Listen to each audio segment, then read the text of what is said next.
ትዳር ባይኖር እመቤታችን ራሱ እኮ አትወለድም።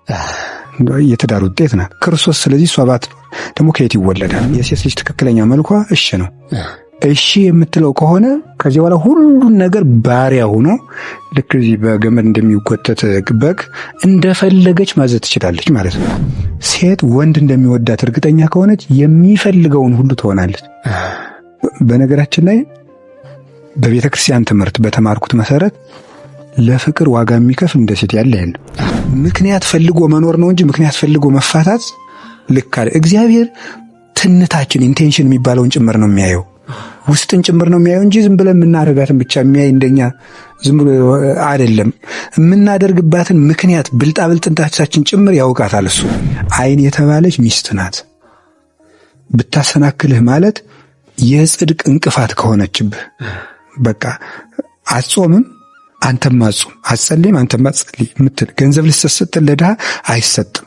አንደኛ ትዳር በራሱ ምንድን ነው የራሱን ምንነቱ፣ ሁለተኛ ሰው ለምንድን ነው የሚያገባ፣ ሶስተኛ ጾታን ማወቅ አለበት። ሴት ምንድን ናት፣ ወንድ ምንድን ነው? ይህን ሲያውቅ ፈተና ይቀልለታል። ትዳር ምንድን ነው?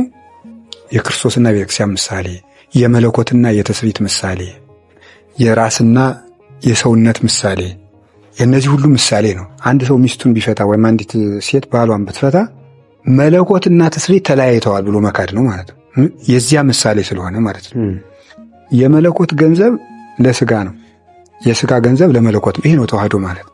ብረቱን እሳቱ ስትከተው የእሳቱን ሙቀት ይዞ ራሱ ያቃጥላል፣ መልኩም ቀይ ይሆናል። እሳቱ ደግሞ በብረቱ ልክ ይሆናል። ከዚህ በኋላ ይሄኛው ብረቱ ነው ይሄኛው እሳቱ ነው ብሎ ማሳየታቸው በጋመበት ሰዓት ነው ምሳሌነት የሚመቸው እና አይለይም። ከዚህ በኋላ ይሄ መለኮት ይሄ ተስሪት የሚባል ነገር የለም። በተአቅቦ ነው ግን እሳቱ አልገዘፈም፣ ብረቱ ደግሞ አልረቀቀም። በያሉበት ነው ግን በተዋህዶ ነው የሚኖር። ነፍሳችን ወደ ስጋ አይገዝፍም፣ ስጋችን ወደ ነፍስ አትረቅም። በተአቅቦ ነው ግን እገሌ መጣ እንላለን እንጂ ነገሌ መጡ አንልም። አንዱ ሰውዬ ነፍስና ስጋ ስላለው ማለት ልክ እንደዚህ የባል የሆነ ነገሩ ሁሉ የሚስት መሆን አለበት። የሚስት የሆነ ነገር ሁሉ የባል መሆን አለ። ግን ተአቅቦን ሳንረሳ ነው። ያው ምሳሌ የመለኮት ገንዘብ ምንድናቸው? መላእክት ቤተልሔም ላይ ወረዱ። የሥጋ ዘመዶች ደግሞ እነማን ናቸው? እረኞች። የሥጋ ዘመዶች ለመለኮት ሆኖ ሊያመሰግኑ መጡ። አንድ ሆነ ማለት ነው። አሁን እንግዲህ እረኞች የመለኮትም ሆነዋል፣ መላእክትም የሥጋም ገንዘብ ሆነዋል። ወደ ትዳር እናምጣው እንግዲህ የክርስቶስ ምሳሌ አይደል? ባል የግሉ ነገር የለውም፣ ሚስት የግሏ ነገር የላትም። ቅዱስ ዮሐንስ አፈወርቅ እንደውም ምንድነው የሚናገረው ይህንን ሲያብራራ አንተ ሰውዬ ራስህን በምን መጠን እንደምትሰድብ ተመልከት ይላል። ለምሳሌ አንድ ባል ሚስት ያገባል፣ በመኝታ አንድ ሆነው ይዋሃዳሉ። ሚስትም እንደዚሁ። አሁን ይህ ሰውዬ ራሱን ሰጥቶ ጨርሷል።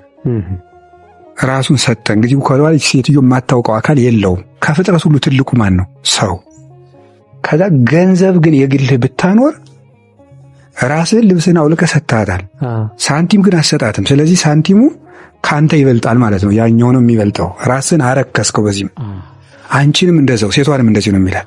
ራስሽን ከሰጠሽ በኋላ የግል የምትኮሪነበት ነገር ካስቀረሽ ያ ቁስ ወይም የሆነ ነገርሽ ካንቺ በልጧል ማለት ነው።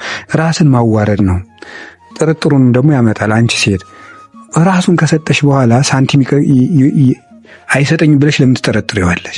እሷንም እንደዚሁ ያላቸው ከሆነ ማለት እና መጀመሪያ ሰው በማዋሃድ ነው መጀመሪያ ያለብን። ከዛ እዚህ ውስጥ ምን ተደረገ? ተአቅቦ። እንደዚህ ባልና ሚስት ሲዋሃዱ በተአቅቦ ነው። በተአቅቦ ማለት ቱሳሄ የለም። ቱሳሄ ማለት ለምሳሌ ውሃና ማር፣ ወተትና ቡና ማለት ነው። መቀላቀል ስለሆነ አዲስ ሌላ ነገር ነው ያመጡ። ቡናውም ራሱን አጥቷል፣ ወተቱም ራሱን አጥቷል። የሆነ ነገር ነው የፈጠሩልን ሌላ ነገር። ማር ብቻም አይደለም ውሃ ማይልም። ይሄ ብርዝ የሚባለው ሌላ ነገር ነው ያመጡልን። ስለዚህ የክርስቶስ ተዋህዶ ግን እንደዚህ አይደለም። ይሄ ምንድነው የሚባለው? ዩናይትድ ዋን ነው የሚባለው እንጂ ነጠላ ዋን አይደለም። የተዋሃደ አንድ ነው እንጂ ነጠላ አንድ አይደለም። አሁን ሴትዮይቱ ስታገባው ራሷን ጨርሳ አይጠፋላትም። በአስተዳደጉ የያዘችው ነገር፣ ስትማር ያመጣችው ነገር፣ ከጓደኞቿ የለመደችው ነገር፣ በጾታዋ የራሷ የሴትነት ጠባይዋ፣ እነዚህ ነገሮች ጨልጣ ወደ ራሷ ትመጣለትም። ሰውን ግን የሚፈልገው ምንድነው? ለምን እኔ እንዳልኩት አትሆኝም ነው። አትሆንም ሴትዮ። ማዋሃድ እንጂ ማደባለቅ አይደለም። ሰውየውም እንደዚህ ነው። በጓደኞቹ ያመጣው፣ በትምህርት ያመጣው፣ በአስተዳደግ ያመጣው፣ በኑሮ ሁኔታ የሚያመጣው የራሱ የሥራ ብዛቱ ሊሆን ይችላል። እነዚህ ሁሉ የሚያመጡ ስላለ እነዚህ ነገሮች ና እንደኔ ይሁን፣ እኔ እንደምታስብ አስብ አይባልም። አሁን አንድ ልጅ በል እንለዋለን። 2 ዓመት ከሆነ ነው የሚለው። እንዴት አትልም ተብሎ አይደበደብ ይሄ ልጅ። ምክንያቱም አሁን በራሱ ሁኔታ ውስጥ ነው የሚኖረው ይሄ ሰውዬ። ስለዚህ እንደ ራሱ ወርደን የምናወራው ማለት ነው። ሰው በህይወቱ የሚወደው ነገር ቢኖር የሚረዳው ሰው ነው። ከተረዳንለት ወደ ራሱ ካወረድን ድክመቶችን ሁሉ ተትቶ ለእኛ መኖር ይጀምራል። እነዚህን እንዲያደርጉ ነው። እግዚአብሔር ከባልና ከሚስት በላይ የሚሰጠው በምድር ላይ ክቡር ነገር የለም። ትዳር ባይኖር እመቤታችን ራሱ እኮ አትወለድም። የትዳር ውጤት ናት ክርስቶስ። ስለዚህ እሷ ባትኖር ደግሞ ከየት ይወለዳልና ክብር ልንሰጠው ይገባናል። ታዲያ ይሄንን ነገር መጀመሪያ ምን ልናደርግ ይገባል ከተባለ ቅዱስ ጳውሎስ 2 ነገሮችን አድርጓል። እደውኑ ያፍቅሩ አንስቲያሆሙ አንስትኒ ተአዘዛ ለአምታቲክን 2 ድርሻ ነው የሰጠ። እነዚህን ድርሻዎች ዝም ብሎ ያገባል ክርስቲያኑ ግን አያውቃቸውም። ሴቶች ሆይ ለባሎቻችሁ ታዘዙ። ወንድ የሚፈልገው መታዘዝ ነው ማለት ነው። እሺ ባይ መሆንን ይፈልጋል። ያንን ሲያደርጉለት መግዛት እኮ ነው በራሱ እኮ። እሺ የሚል ሰው ነው የሚገዛ። የሴት ልጅ ትክክለኛ መልኳ እሺ ነው።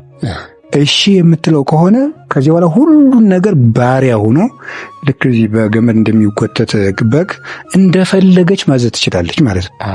ስለዚህ በከመ ቤተ ክርስቲያን ትትእዘዙ ለክርስቶስ ከማሁ አንስትኒ ተአዘዛ ለአምታቲከ፣ ቤተ ክርስቲያን ለክርስቶስ እንደምትታዘዝ ሴቶችም ለባሎቻችሁ ታዘዙ። ይሄን መታዘዝ አንዱ ነገር። አሁን ይሄን ግብአት ታደርግለታለች ወይ? ከመፋታት በፊት እሺ ማለትን፣ በጎ መሆንን፣ ብሩህ ገጽ ማሳየትን፣ መታዘዝን። ደግሞ በጣም የሚያስደንቀው ነገር ትዳር ይህን ያህል ቀሎ ነው እንጂ ከመዘለ እግዚእነ የሚለው ለክርስቶስ ለባሎቻችሁ ስትታዘዙ ለክርስቶስ እንደምትታዘዙ ቁጠሩት። በዚህ መጠን ደስ ትሰኝበታለች ወይ? የእሱን ጠባይ ስትችል የክርስቶስን መስቀል እየተሸከመች እንደሆነ ትረዳዋለች። ይህንን አድርጎ መቻል ይገባል። ስህተቶችን ደግሞ አንተ ሰው አለመቆጣጠር። ሰው አየሁ ካሉት አይስተካከልም። አይቶ ማለፍን መልመድ፣ አንዳንድ ስህተቶችን ለራሱ መተው። እንደዚህ ማድረግን ካደረጉ በኋላ ደግሞ እንመጣል። አሁን የእሱ ድርሻ ደግሞ ምንድን ነው? የእሱ ድርሻ ደግሞ ወከመ ክርስቶስ አፍቀራ ለቤተ ክርስቲያን ከማሁ ደውኒ ያፍቅሩ አንስቲያሆሙ፣ ክርስቶስ ቤተ ክርስቲያንን እንደወደዳት ባሎች ሚስቶቻቸውን ይውደዱ። አሁን በሴቶች ወንበር በኩል ተቀምጠን ሴቶች ምንድነው የሚፈልጉ ብንል መወደድ ማለት ነው። ስለዚህ ሁልጊዜ ማረጋገጥ የምትፈልገው ይሄ ሰውዬ ይወደኛል አይወደኝም። ሴት ወንድ እንደሚወዳት እርግጠኛ ከሆነች የሚፈልገውን ሁሉ ትሆናለች። በነገራችን ላይ በቤተ ክርስቲያን ትምህርት በተማርኩት መሰረት ለፍቅር ዋጋ የሚከፍል እንደ ሴት ያለ የለም። የሆነት ልምናገር ከየት ነው? አሁን 12 ሐዋርያት ሁሉ እንወዳለን አሉ። ሽቱ እዛው መቃብሩ የተገኙ ሴቶች ናቸው። በአንድ አካል እንደሚወደዱና እነሱም እንደሚወዱት እርግጠኛ ከሆኑ ፍርሃት፣ አሁን ሴቶች ፈሪ እንደሆኑ ነው የሚገመተው። በፍጹም ዋጋ ይከፍላሉ። ግን በዚያ ሰው ዘንድ ቦታ እንዳላቸው ግን እርግጠኛ መሆናቸው ግን ጊዜ ፈጅቶ የሚገኝ ነገር ነው። በብዙ ነገር ፈትነው አረጋግጠው ነው ያን የሚያደርጉ። ሰው እንደዚያ ካልሆነ አይወደኝም ብለው ካሰቡ ግን አይጨበጡም። ፍጹም መጽሐፈ ምሳሌ ስንተረጉም እንደምናገረው በሴትና በሌሊት የሚታወቅ ነገር የለም። ምንም መርምሮ ማወቅ አይቻልም። ምንም እየሳቁ ተቆጥተው ይሁን ተቆጥተው እየሳቁ ይሁን እየታዘቡ ይሁን እየፈተኑ ይሁን በትክክል ቃል እየገቡ ይሁን ማረጋገጥ አይቻልም። እግዚአብሔርም በጣም ብዙ ሴቶች ብዙ ልጆችን የማሳደግ ኃላፊነት በእነሱ ስላለ አይምሯቸውን በተለየ ውስብስብ አድርጎ ኃይል ጨምሮ ነው የሰጣቸው። አሁን ባል ነው ማጫ የሚሰጥ ማለት ጥሎሽ የሚጥለው ምክንያት ምንድነው? አከብርሻለሁ በጣም ነው የምወድሽ ማለት ነው። ስለዚህ መውደዱን እየገለጠ መወደድ አይደል የምትፈልገው። በነገራችን ላይ ስጦታ የሚሰጠው አንድ ሰው ልቤን እሰጥቻለሁ ግን እንዳልሰጥ ለኔ ያስፈልገኛል ነው፣ እዚህ ውስጥ መቀመጥ አለበት። ስለማልሰጥ ልቤን በቃው በኩል ገልጫለሁ ነው ሐሳቡ። የኔ ገንዘብ የሷ ነው፣ ስጦታ የምሰጣት ለምንድን ነው ምናምን ይላል ሰው ማለት ነው። ፍቅሯቸው እንዳላረጀ እንዲገልጽላት ነው የምትፈልገው እንጂ ጠፍቷት ወይም ራሷ ወጪ አድርጋ የሆነ ነገር መግዛት አቅቷት አይደለም። ግን ትዳር ሁልጊዜ ሰርግ አድርገውት የሚኖሩት ያንን። ስለዚህ ሁልጊዜ እንዳያረጅባት ትፈልጋለች። አሁንም ልቡ እንዳለው ነው ወይ ይሄንን ነገር ስለማያደርጉ ነው ይሄ ሁሉ ችግር የመጣውና አሁን መፋታት የሚለውን እንተውና ይሄንን ያድርጉ የሚለውን ነው የምመክረው። አንደኛ መጸለይ፣ ማመን። ላመነ ሰው እንኳን የሰው ልብ ያውሬ ልብ ይለወጣል።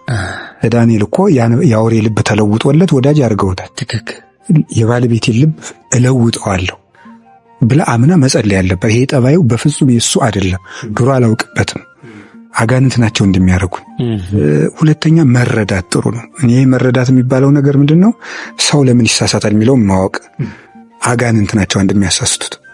ሁለት የስጋው ፍላጎት ያሳስተዋል። ሶስተኛ ደግሞ አለማወቁ ያሳስተው። አራተኛ ደግሞ የመንፈሳዊ ብስለት ደረጃው ለጋ ስለሆነ ይሳሳታል። እነዚህ ነገሮች ግምት ውስጥ አስገብቶ ይቅርታ ማድረግ እና ቃላትን ማለዘብ። ልዝብ ቃል ቁጣን ታበርዳለች ይላል ሰሎሞን። ትክክል። ከመፈካከር ይልቅ ውይይትን መምረጥ። እንደዚህ የምናደርግ ነው መልካም እንጂ ተፋቱ አልልም እኔ። ከመጨረሻ ላይ ግን ፍች የሚፈቀድባቸው ምንድን ናቸው ነው። ባልናገራቸው ይሻላል። ይሄን ባልናገራቸው ይሻላል የሚለውን ጭምር ሰው እንዲሰማው ስለፈለኩ ነው። ለምንድን ነው እንደዚህ የምልበት ምክንያት ሰው ለበጎ ነገር የሚጠቅም 1000 ተነግሮ የሚያጠፋ አንድ ከተገኘ እሷን ነው። በቃ እንደዚህ ከሆነ እያጠጋጋ እንፋታ ነው የሚለው እዚያ በኋላ ሰው ማለት ነው። ምክንያት ፈልጎ መኖር ነው እንጂ ምክንያት ፈልጎ መፋታት ልክ አለ። እግዚአብሔር ትንታችን ኢንቴንሽን የሚባለውን ጭምር ነው የሚያየው፣ ውስጥን ጭምር ነው የሚያየው እንጂ ዝም ብለን የምናደርጋትን ብቻ የሚያይ እንደኛ ዝም ብሎ አይደለም። የምናደርግባትን ምክንያት ብልጣብልጥነታችን ጭምር ያውቃታል እሱ። እና መጠንቀቅ ጭምር ስለሚያስፈልግ ለማለት ፈልጌ ነው። እና ምንድነው መፋታት የሚቻለው? አንድ በክህደት፣ ሁለተኛ በማይድን በሽታ ሰውየው ፈቃደኛ ከሆነ አግብተሽ ኑሪ እኔ አልሆነልኝም ያንቺን ሕይወት ጨምሬ እንዲህ አላደርግም ብሎ እሱ ከፈቀደ እንጂ ሰነፈች፣ ቀጠነች፣ ከሳች ብዬ አልፈታትም የሚለው ሲገለበጥ ለወንዱም ይሰራል እና ታመመ ደከመ ብሎ አይፈታም። ስለዚህ የሚያፋታው አንድ የሃይማኖት ክህደት አንዱ ነው። ዝሙት ሁለተኛው ነው። ለምሳሌ አሁን አንድ ሰው ታስሮ ተገዶ ዝሙት ሊፈጽም ይችላል። ያንን በዝሙት ስለሚባገባ ሚስቴ በላይ እንዲሁኛለሁ ከባሌ በላይ እንዲሁኛለሁ ብሎ መፋታት የለባቸው። ሰውየው ወይም ሴትዮዋ እንዳያውቅ አድርገው ንስሐ መግባት ነው ያለባቸው። ሳይገባሉ ይቀጥላል። ይሄ ማለት ነው ተገዶ የሆነ ነገር ካለ መናገር ግን የለባቸው። ያ ማለት እየሰረቁ የሚሰሩትን አይደለም፣ በችግር የሆነባቸውን ማለት ነው። አንዱ ዝሙት ያፋታል። ሶስተኛው በጎ ነገር እንዳይሰሩ ሁልጊዜ እንቅፋት የሚሆን ሰው። ድካም ያለበት ሰው አይፈታም። ለምሳሌ እንጸልይ፣ ይደክመዋል። ያን ሰው ማበርታት ነው እንጂ ሊፈቱት አይገባም።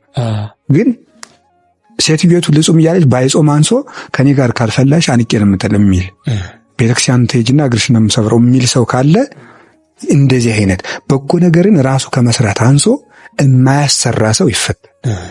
የማቴዎስ ወንጌል ምዕራፍ 6 ላይ ዓይን ብታሰናክልህ አንተ ካንተ አውጥተህ ጣላት። ማቴዎስ 18 ላይ ተናግሮታል። ሁለቱም ወንጌል ምዕራፍ ላይ ዓይን የተባለች ሚስት ናት። ብታሰናክልህ ማለት የጽድቅ እንቅፋት ከሆነችብህ በቃ አትጾምም አንተም አትጾም፣ አትጸልይም አንተም አትጸልይ የምትል ገንዘብ ልትሰጥል ለድሃ አይሰጥም እንኳን ሌላ ሎሚ ከሁለት የምትል ይላል ባተታ ሲተረጉሙት። ሲገለበጥ እንዳይነብል የምትወጁ ባልሽም በሴት አንቀጽ ይናገረው እንጂ ለወንድ ማለት። ይሄ ግን ታዲያ ምን አለበት? መጀመሪያ ብቻውን መነገር አለበት። ወንድም የሚበድልህ ብቻ ነገረው፣ ከዛ ጓደኛ ይዘህ መከረው የሚለው ጌታ ያላት እቺ ሁሉ። ከዛ ንስሐ አባትን፣ ከዛ ደግሞ ንስሐ አባት ባይገባ በጉባኤ ካህናት ጭምር ተሰብስበው ሁሉ ሊመክሩት ይገባል። ይሄ ሁሉ ከሆነ በኋላ ነው ይሄ ሁሉ ሊፈታ የሚችለው ማና። ይሄኛውን ነገር ግን ማስመከር መቻል፣ የራስን ድርሻ መውሰድ፣ መጸለይ፣ ጊዜ መውሰድ፣ ወደ ውስጥ መመልከትን ይፈልጋል እንጂ እንደዚህ ባልን ቁጥር ሰይጣን የሌለበት መሬት ስለሌለ የትም ብንሄድ ሰይጣን አለ። ሰይጣን የማይከተለው ሰው ስለሌለ ሰው ብንለውጥም እዚያ ሰው አጠገብም ሰይጣን አለ እና የተሻሻለ ስምና የተሻሻለ አካል ነው የሚኖር እንጂ ሰው ሁሉ ደካማ ነው። ይሄ ነው ያለው ነገር። ቃለ ሕይወት ያሰማልን።